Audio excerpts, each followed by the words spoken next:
नमस्कार. सोशल मीडियावरती सध्या अशा प्रकारचे व्हिडिओ आपल्याला पाहायला मिळत आहेत, ज्यामध्ये सांगण्यात येत आहे की मुख्यमंत्री लाडकी बहीण योजनेमध्ये ज्या पण महिला अपात्र ठरलेल्या होत्या, ज्यांचे 2 महिने किंवा 4 महिने किंवा 3 महिन्यापासूनचे येणारे पैसे थांबलेले, अशा महिलांना आता 1 जुलैनंतर ऑनलाईन अर्ज करता येणार आहे आणि पुन्हा त्यांचे पैसे सुरू करता येणार आहे किंवा ऑफलाईनसुद्धा अर्ज तुम्हाला करता येणार आहे महिला बाल विकास मंत्रालयामध्ये जाऊन आणि तुम्ही तुमचे पैसे सुरू करून घेऊ शकता. अशा प्रकारचे व्हिडिओ आपल्याला पाहायला मिळत आहेत.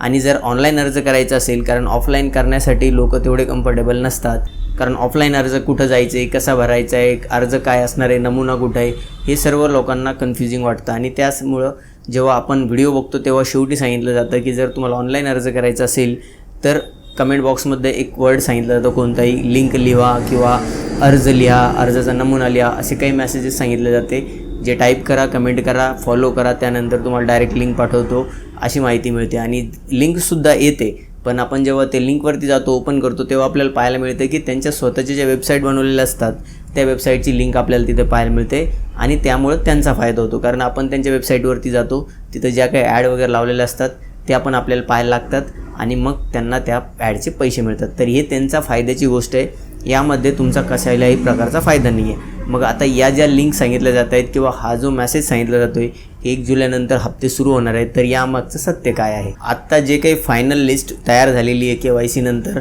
आणि आता KYC जी संपलेली आहे ती जवळपास 2 महिने झालेले आहेत संपून, आणि आता लगेचच पुन्हा दुसऱ्या वर्षाची KYC सुरू सध्या तरी केली जाणार नाही, याची काहीही शक्यता नाही आहे.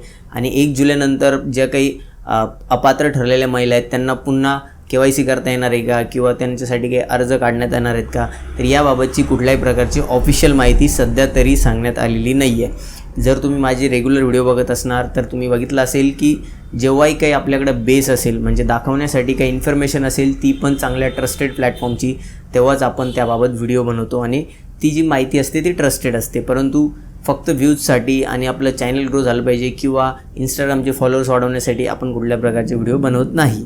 तर जेव्हाही याबद्दलची काहीही ऑफिशियल अपडेट येईल किंवा काहीतरी अनाउन्समेंट ट्विटरच्या हँडल माध्यमातून किंवा एखाद्या ऑफिशियल पेजच्या माध्यमातून फेसबुकच्या, किंवा मग जो GR काढला जातो तो GR वगैरे जर काही असं आलं तरच त्यावरून आपल्याला कळणार आहे की नक्कीच काय यामध्ये सुविधा देण्यात येणार आहे ज्या महिला अपात्र ठरलेल्या आहेत त्यांच्यासाठी.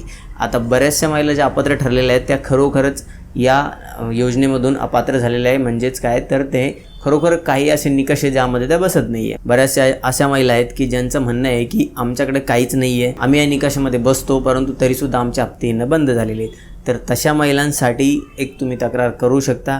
परंतु आता सध्या तक्रार जर तुम्हाला करायची असेल तर फक्त तुमच्या जिल्ह्याच्या ठिकाणचं जे काही महिला व बालविकास कार्यालय आहे तिथे जाऊन तुम्ही चौकशी करा की कशा पद्धतीने तुम्हाला तक्रार करायची, ते तुमची तक्रार ऐकणार.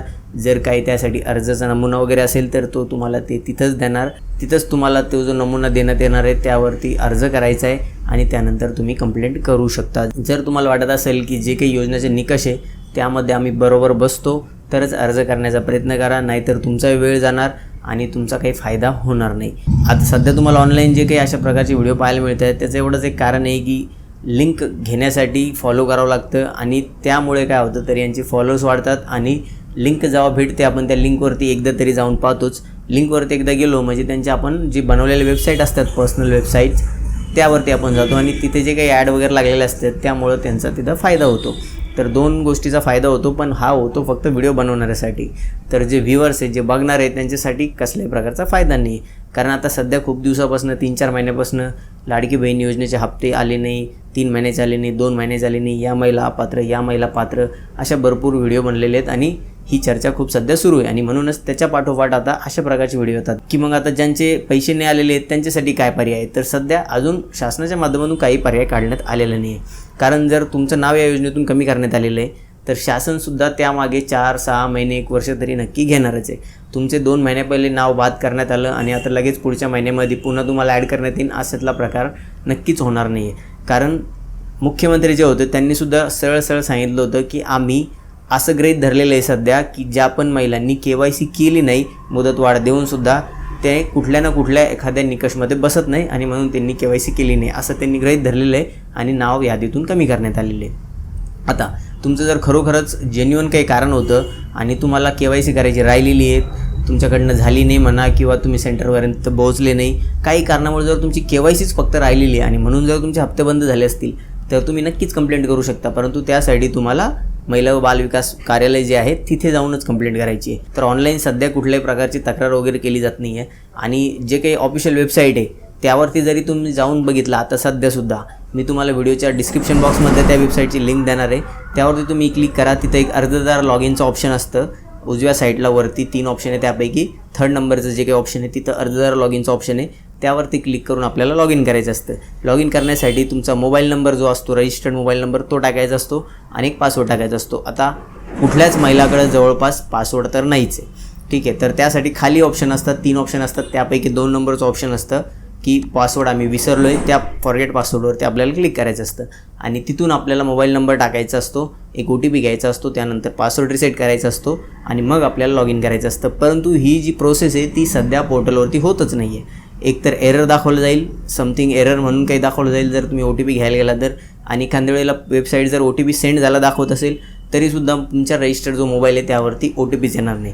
तर अशा प्रकारची सध्याची परिस्थिती आहे.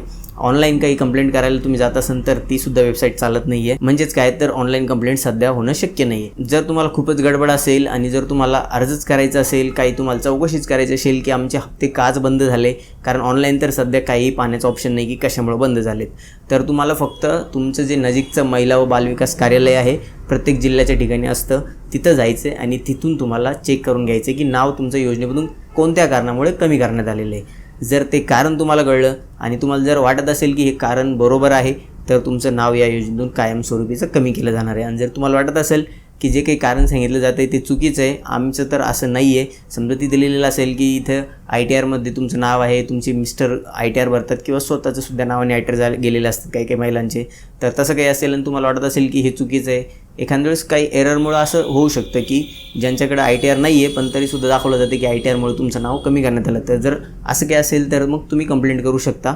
पहिले तुम्हाला कळायला पाहिजे की काय रिझन आहे, काय कारण आहे की आमचं नाव या योजनेतून कमी करण्यात आलेलं. एकदा आपल्याला कारण कळलं तर आपण त्याचं समाधानसुद्धा काढू शकतो आणि त्यानंतर तुमची योजनेतून नाव पुन्हा ॲड करण्यात येईल आणि सुरू होऊ शकतात हप्ते. परंतु हे खूप कमी चान्सेस आहे, कारण शासनाने यावरती जवळपास 1 वर्ष काम केलं आहे आणि त्यानंतर यामधून छाटणी केलेली आहे, बऱ्याचशा महिलांची नावं यामधून कमी करण्यात आलेली आहे. जर तुम्हाला खरोखर जर योजना सुरूच करायची असेल आणि तुम्हाला वाटत असेल की आम्ही या योजनेसाठी पात्र आहोत, तर मग तुम्हाला खरोखरच ऑफलाईन पद्धतच निवडायची आहे आणि स्वतः प्रयत्न करायचे, तेव्हाच तुमच्या या योजनेमध्ये पुन्हा नाव ॲड होण्याची शक्यता आहे.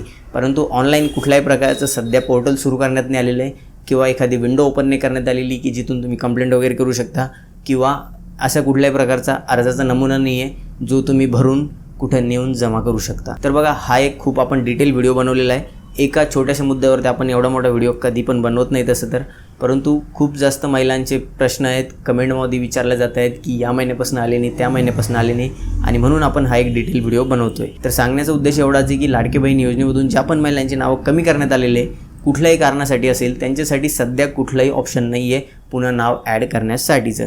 जेव्हाही काही पर्याय यामध्ये उपलब्ध होतील त्यावरती आपण नक्कीच व्हिडिओ घेऊया. जर एखादा GR आला किंवा काही ऑफिशियल अपडेट आली तर त्याबाबत आपण नक्कीच फॉलोअप व्हिडिओ घेणारच आहोत.